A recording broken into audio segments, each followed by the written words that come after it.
turabasuhuje mwese mudukurikira. Intambara yo muri Kivu y'Amajyepfo ishobora kuba igiye guhindura isura ni nyuma yuko ibihugu bitandukanye bikomeje kugenda byohereza ingabo hariya muri kiriya gice. Hariho abari kuzohereza muri Tanganyika, mu ntara ya Tanganyika, abandi bakazohereza muri Kivu y'Amajyepfo cyane cyane mu bice bigana za Minembwe, abandi bakazishyira hafi ahazwi nka Baraka, kubera ko ngo bamaze kumenya ko M23 nayo itigeze isohoka muri Uvira nkuko byagombaga, ahubwo yagiye gakekeza imisozi ya Uvira, ndetse bamwe ngo bakajya mu Minembwe bakiyita twirwaneho, aho nka raporo zitandukanye zagiye zigaragaza ibintu bitandukanye. Ubu rero ikigezweho nuko Ububirigi nabwo bugize gutya bwohereza abasirikare bakurikiye abandi bagiye guturuka mu bihugu bitandukanye, ndetse bamwe batangiye no kuhagera, ndetse n'igihugu cy'u Burundi nacyo nikibihisha. Byose rero tugiye kubisesengura. Ejo bundi nibwo igihugu cy'u Burundi cyageze gutya cyemeza ko gifite ingabo muri Repubulika ya Demokarasi ya Kongo, ndetse kitigeze kizivanayo kubera ko amasezerano cyagiranye n'iki gihugu atararangira, ariyo mpamvu ingabo zayo zikiriyo. Mu gihugu cya Tanzania nacyo mu buryo bw'ibanga cyagize gutya gisinyana amasezerano na Kongo, amasezerano agamije gufatanya mu kurinda umutekano ndetse n'ubusugire bw'igihugu, aho amakuru atugeraho agaragaza ko Tanzania igiye kohereza abasirikare 12,000 hariya muri Kivu y'Amajyepfo. Abo basirikare bakaba baje guhangana na M23 muri Uvira, bakaba baje gukomeza ngo kuyikora muri Uvira yose, bakagenda bakabohora Bukavu, bakabohora na Goma, bakongera kubisubiza leta. N'umushinga ukomeye kwikubitiro uzagiye gushorwamo miliyoni 750 z'amadolari, ariko ejo bundi Kongo yatangaje ko bafite miliyari 5 bagiye gushora z'amadolari bagiye gushora muri uyu mushinga wo gutsinda intambara ya M23, hanyuma bakasubirana ibice byose uyu mutwe wigaruriye. Ibi ngibi rero uyu mushinga watumye Tanzania igirana amasezerano na Kongo. Ubu Tanzania irimo irohereza ingabo muri Repubulika ya Demokarasi ya Kongo. Tanzania ni igihugu gihana imbibi na Kongo, hari agace Kongo ifataho. Ako gace rero niho karimo kugenda hanyuzwa ingabo ziza zinjira muri Kongo, zikanyura mu kiyaga cya Tanganyika, bamwe bakajya Baraka, abandi bakajya Kisangani. Ibyo byose rero birimo birakorwa mu rwego rwo gutera inkunga Tshisekedi mu mushinga w'ibanze afite wo gutsinda intambara akoresheje intambara, kubera ko yamaze kubona yuko ibiganiro ngari ikibazo gikomeye bidashobora kuzamuha igisubizo yifuza. Ntago ashobora kuzagaragara na rimwe nk'umunyantege nkeya, cyangwa ngo agaragare nk'umuntu watsinzwe intambara hariya yo mu burasirazuba bwa Repubulika ya Demokarasi ya Kongo. Imitego ni myinshi ikomeje kugenda itegwamo M23, ariko ubu ngubu turibanda ku by'abasirikare. Ababirigi rero sasa, Ababirigi nabo batejemo. Mbere uko Ababirigi batezamo igihugu cy'u Burundi, nyuma yo gutangaza ko gifite ingabo, ejo nibwo byemejwe yuko hari bataye 2 zavanywe muri Baraka zikajyanwa mu Minembwe. Mu Minembwe, gushyirwa mu Minembwe ni nyuma ko yuko hari hatangajwe ko u Rwanda ngo rufite batayo 3, imwe iri Uvira, indi ngiri Mwenga, indi muri Fizi. Izo bataye 3 ngo zaragiye ziyita twirwaneho, ngo zihisura ya twirwaneho, zambara n'imyenda ya twirwaneho, ku buryo ngo udashobora kubatandukanya na twirwaneho. Ibyo rero Kongo yarabimenye, niko gukora nayo ikintu cyitwa nko kwirwanaho, cyangwa nko gushaka uburyo yazibira ibitero bishobora kuzaturuka kuri izo ngabo. Inashaka amaboko akomeye cyane binyuze muri yo Tanzania, ndetse binyuze no mu gihugu cy'u Burundi. Ubu none abatahiwe n'Umubirigi. Amakuru atugeraho rero atariho ivumbi aravuga ngo ki?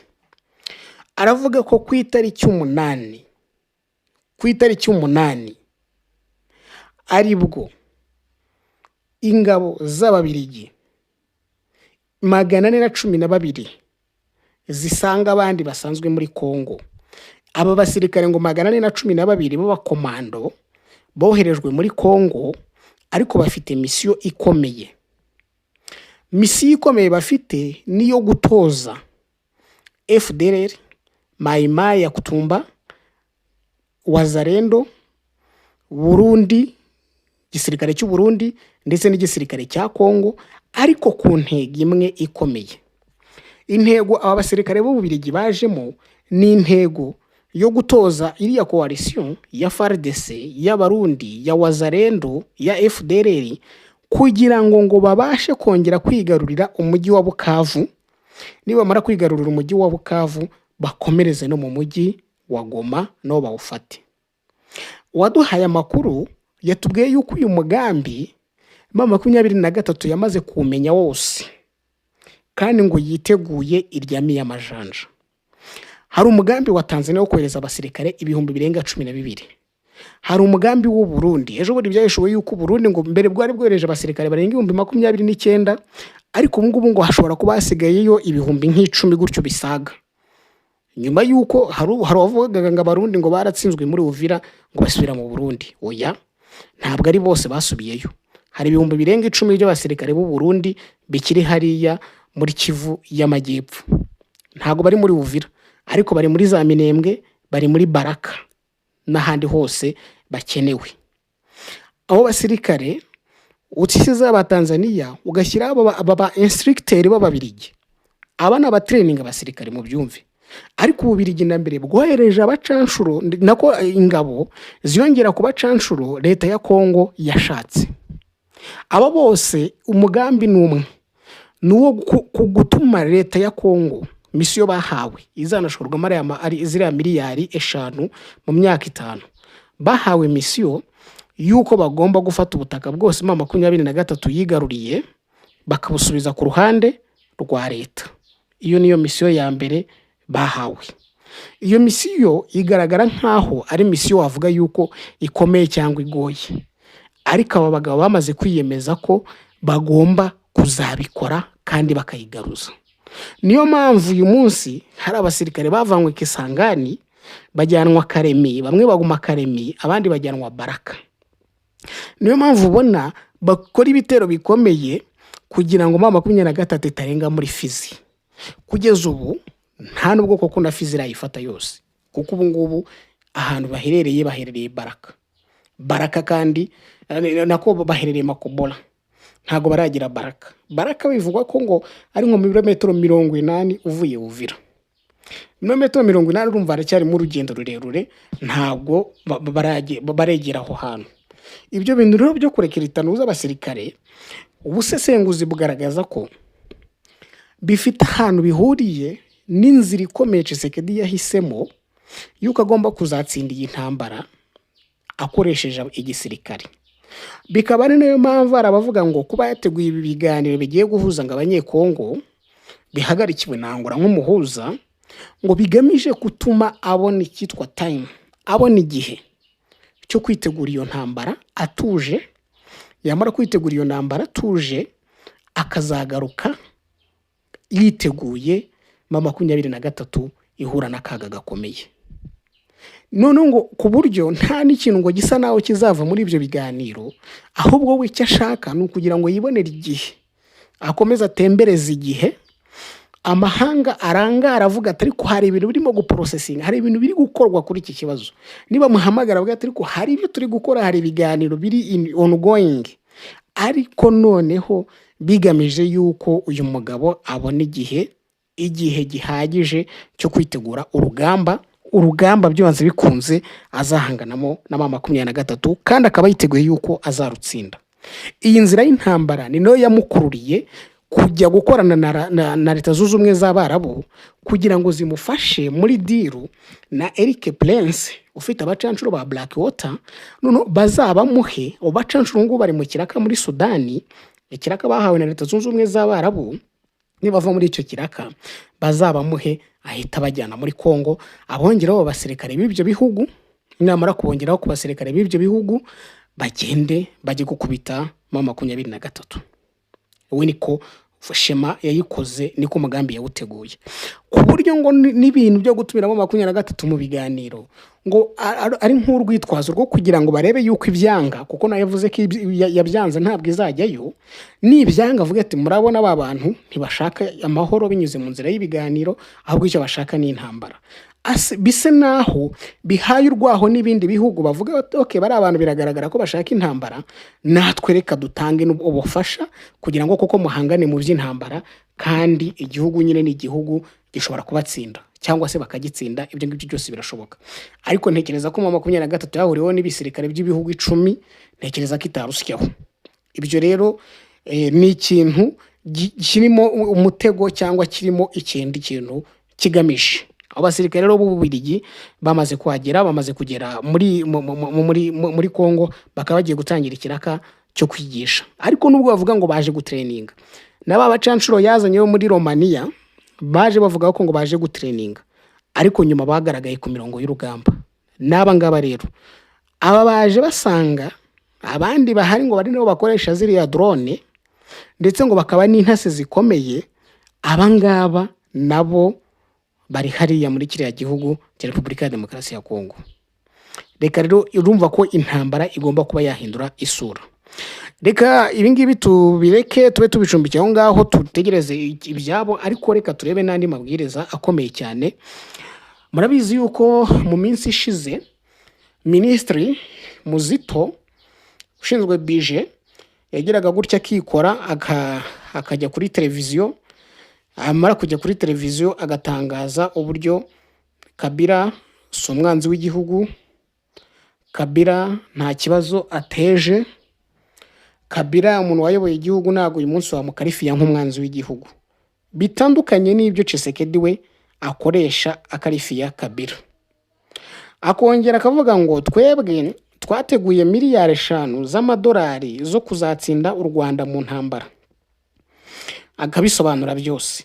Hanyuma undi minisitiri agaca ku ruhande akavuga ati dufite ikibazo cyo kuba abasirikare bacu bagendera ku bihuha, nta gisirikare dufite, akagica amazi. Akavuga ati abantu babonye tweet 2 zonyine zuko mama 23 yageze muri Uvira bagahita bahunga ku cyambo cya Karundu bagahunga. Icyo gisirikare murumva nta kibazo gifite. Uwo nguwo arabivuga, yandagaza igisirikare cy'igihugu, aravuga ati n'abasirikare ati ubungubu iyo hataza kubaho igitutu cya Amerika, ati byanze bikunze mama 23 iba yarageze Karemi muntu ratanganyika. Ati kuko umuvuduko bafite n'imbaraga bafite bakagombye kuba barageze muri Karemi. Ejo bundi yitwa Sylvain Kengo bavugiraga FARDC abarahurudutse, avuza amagambo yanamukozeho ndetse akora no ku gihugu cyane. Ati gushakana n'umututsi kazi bisaba kwigengesera. Ati n'abantu akubeshya yuko mubanye ariko atariwe mubanye mutanabyarana, akakubeshya ko mubyarana kandi abyarana na bene wabo kugira ngo amaraso yawe atazinjira mu miryango yabo. Avuga ayo magambo nk'aya y'imvugo z'urwango igihugu cya Kongo cyakunze gushinjwa. Ahantu bati none ibintu bibaye ni ibiki? Iyo rero diplomasi de langage yapfuye, yaje makajagari gakomeye cyane. Ibyo ubwo ntabwo twibagiye n'ibyo Patrick Muyaya ushiye minisitiri w'itumanaho akaba n'umuvugizi wa guverinoma nawe agenda atangaza hirya no hino. Ako kavuyo rero no kunyuranya imvugo no kwinyuramo gatumye Felix Tshisekedi perezida wa Kongo ashyiraho ibwiriza rikomeye cyane ku bijyanye n'imvugo ziri sensible cyangwa se n'imvugo zo kwigengeseraho zijyanye n'ibya guverinoma. Uyu mugabo rero agize gutya afata icyemezo. Afashe icyemezo cyo gukaza imyitwarire n'imvugo z'abagize guverinoma ku bijyanye n'ingabo, gutangaza ibijyanye n'ingabo, gutangaza ibijyanye n'umutekano w'igihugu no gutangaza ibijyanye n'ububanyi n'amahanga. Iki cyemezo agenda gifashe muzika ejo bundi mu Burundi no bakoze ibara. Minisitiri w'ububanyi n'amahanga Dr. Edouard Bizimana akora ibara nawe yataka Katari. Avuga ko ngo Katari ngirengera u Rwanda ndetse ngo ikoresha influence yayo ijambo n'ubushongore bwayo ifite, hanyuma ngo ikanakoresha n'amafaranga kugira ngo Amerika ngo idafatira ibihano u Rwanda. Ibyo byose bikajyana n'andi matangazo yagiye asohoka ariko akazamo contradiction. Itangazo rigasohoka ariko muri opinion publique ikabyumva ukundi cyangwa ikagira uburyo ibisobanurirwa. Ibyo rero bitumye umugabo afata icyemezo cy'uko imyitwarire n'imvugo z'abagize guverinoma ku bijyanye n'ingabo, umutekano n'ububanyi n'amahanga bigomba kwitonderwa.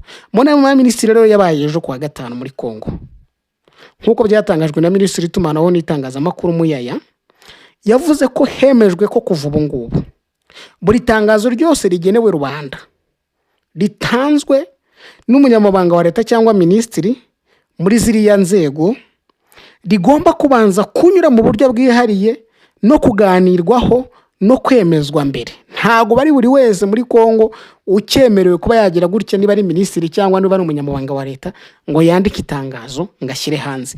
Rizajya ribanza rinyure mu biro bya Muyaya, babanze barisesengure. Bo niko bakoraga nyine, wandikaga ugahita usohora nyine uko byumva, ariko baje gusangamo ngo ikibazo twabibonye hararuguru ibibazo byavuyemo. Noneho ngo iyo diplomasi de langage isa naho yafeirinze hariya, ngo niyo yatumye hafatwa iki cyemezo, ngo ubu buryo buzakurikiranwa ku bufatanye bwa Perezidansi ya Repubulika, ibiro bya Minisitiri w'Intebe n'urwego rw'itangazamakuru. Ibi ngibi ngo bigamije guhuza imyanzuro ya leta no kwirinda ingaruka zishobora guterwa n'amakosa ya diplomasi cyangwa y'umutekano ashobora gukorwa n'umuntu runaka mu itangazo cyangwa mu mvugo ye.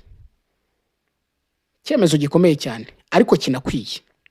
Mu bihe rero by'umutekano mu cy'ubungu by'umwihariko intambara mu burasirazuba bwa Kongo n'imibanire igoye n'ibihugu bimwe by'abaturanyi n'u Rwanda, Kongo umubano wa Kongo n'u Rwanda, ati rero Perezida Tshisekedi ngo yifuje kwirinda amagambo anyuranye ashobora guca intege umurongo wa leta ya Kinshasa cyangwa gushyira igihugu mu bibazo bya diplomasi.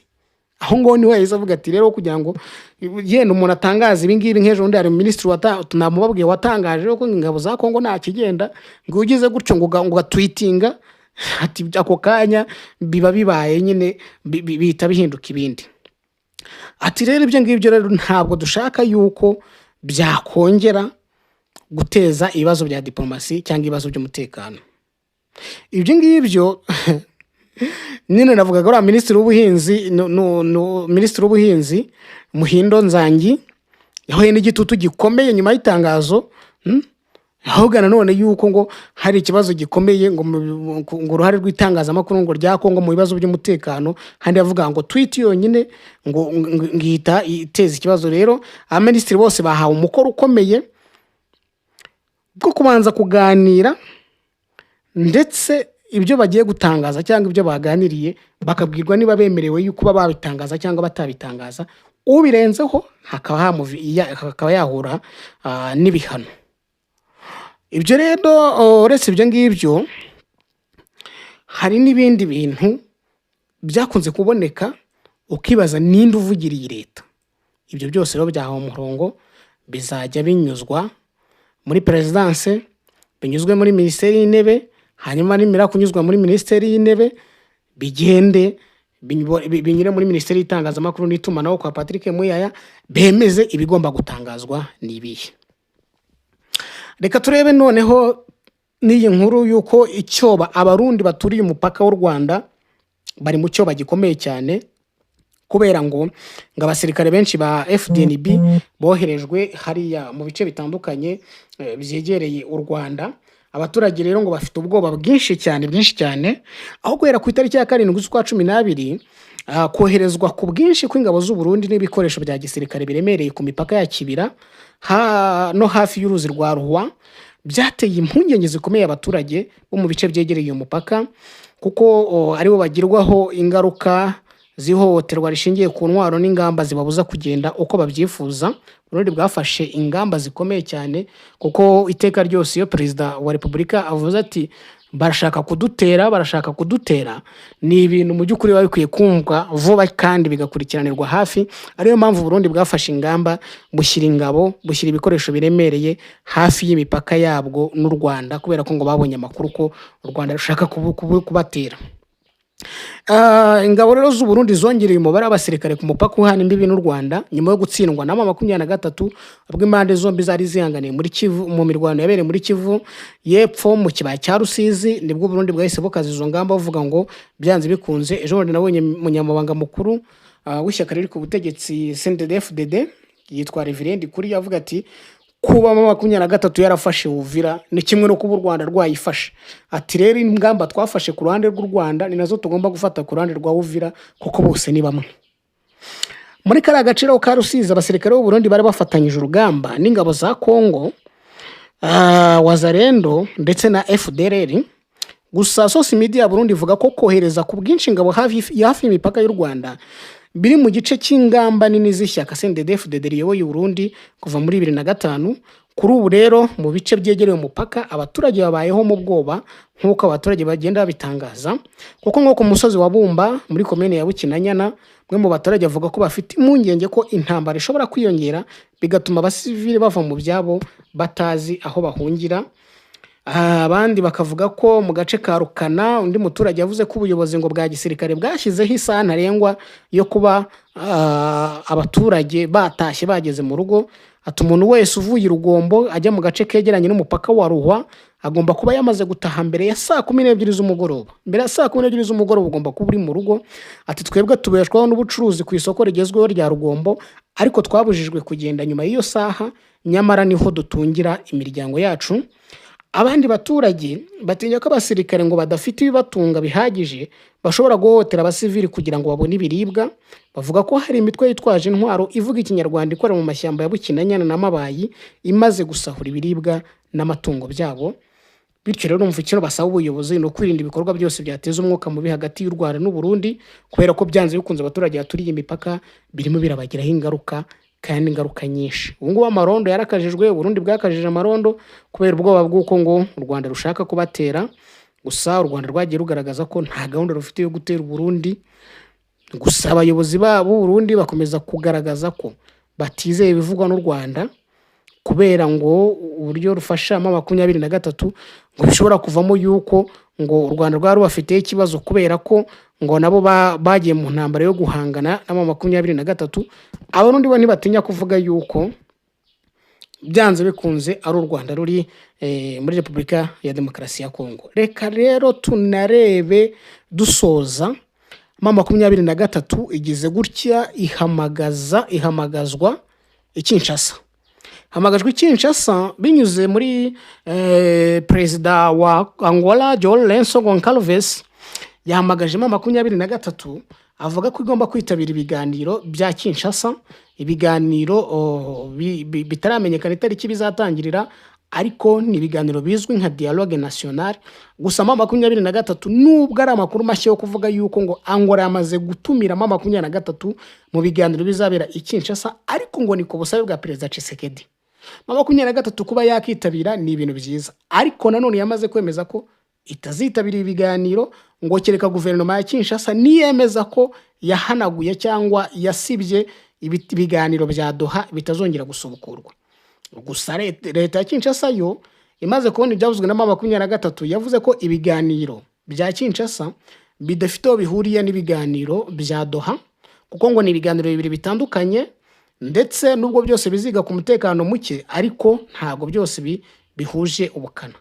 Makumyabiri na gatatu rero itagiye Kinshasa bishobora gutuma igaragara nk'abantu badashaka amahoro cyangwa bimyerumu ibiganiro by'amahoro. Leta ya Kongo icyo gihe itibona ishingiro ryo gukomeza kuyifata nk'umutwe w'iterabwoba aho kwifata nk'umutwe wa politiki ushaka ibiganiro. Ikindi abahuza ari bashobora gutakariza makumyabiri na gatatu icyizere bati kubera iki mwanga kujyayo.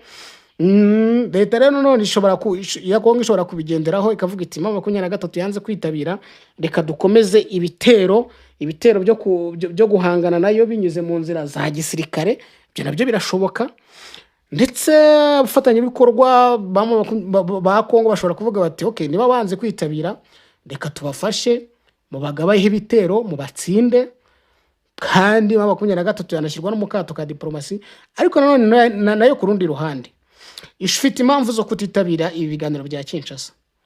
Ishobora kubona ko Kinshasa adatekanye ku bayobozi bayo bashobora kujya muri ibyo biganiro, kavuga iti twebwe ntago twariska abayobozi bacu ko bajya hari muri biriya biganiro nta mutekano bafite. Bashobora gutinya ko ibi biganiro byazagihinduka ibyo gushyikirizwa ubutabera ko ibiganiro bya politike. Nigeze kubabwira inkuru yabaye muri Sierra Leone, abanya Sierra Leone bafungiye cyangwa bigeze gufungirwa mu Rwanda bazize nabo ibintu nk'ibi ngibi. Batumiye mu biganiro na ECOWAS, batumiye na Olusegun Obasanjo, bagezeho babata muri yombi. Ubu M23 nayo ishobora gutinya icyo kintu, kavuga iti okay, twe turohereza abantu bacu nibagera bakababata muri yombi. Abo bagabo batoye muri yombi, bamwe bafungirwa mu Rwanda, abandi bafungirwa muri Sierra Leone. Gusa benshi bari bazanywe mu Rwanda nubwo harimo barangije inuza ibihano byabo, ariko bari bafungiye ari Nyanza Impanga. Kandi bahamagajwe na Rusugino Basanjo, yego turabona impamvu zanyu mu Rwanda n'ibiki byose, bari bakoze kudeta igihugu bagifashe, ariko uyu munsi bari muri gereza. M23 nayo ishobora gutinya icyo kintu. Nanone rero biriya biganiro bya Qatar bya Kinshasa bishobora guca intege ibiganiro bya Qatar, bigasa naho bibitesheje agaciro, nubwo kubyitabira bitasiba Doha, ariko none bishobora gutuma intege ibiganiro bya Doha byari bifite zisa naho zigabanyutse. Wanareba rero Tshisekedi arashaka kwerekana ko afunguye ibiganiro, ashaka kuganira, ariko nk'ikintu cyabaho M23 iramutse yitabiriye ibiganiro, turabona ko ikintu ishobora gukora, ishobora kuvuga ngo okay, ntago twitabiriye, ariko reka dukora inyandiko igaragaza ko dushyigikiye ibiganiro, ariko tutanyuzwe n'ahantu bizabera, ndetse tutanyuzwe n'umuhuza kubera ko umuhuza tutamufitiye icyizere. Aho ngo byagaragara yuko yubashye ibiganiro, ndetse yarifite na gahunda yo kubijyamo, ariko kubera icyo kibazo bikaba bidakunze yuko ibyitabira. Ibyo ngibyo nabyo rwose birashoboka, nabyo birashoboka, ni ibintu bishoboka. Ariko none ku rundi ruhande ntizavuge ngo ntabwo twitabiriye ibiganiro mu buryo bwa burundu, ahubwo izavuga ko igiye kubyitabira, ariko none idafitiye icyizere umuhuza, ndetse naho bizabera itafitiye icyizere, ibikore mu nyandiko, hanyuma bizayihesha amanota. Nitanabyitabira ntawe uzayitwaraho umwikomo. Icyo gitekerezo twebwe tubona rero nka Newslab TV, rwose turumva babigenza batyo, bamara kubigenza batyo, ibindi bizabaho nyuma bikaba byagira uko bigenda, kuko Tshisekedi ashobora kuba ashaka ashobora kuba yanabafata. Ibyo byo nta muntu wamwiringira. Hari ibiganiro bagiranye muri 2018 bagenana n'amasezerano, ariko ntiyayubahirije. Ibyo bashobora kubigenda bavuga bati uyu ni umutego arimo kudutega. Reka rero byose tubihanga amaso, tubihe igihe, turebe aho bizava naho bizerekera. Tubashimire rero, mukomeze kugira ibihe byiza.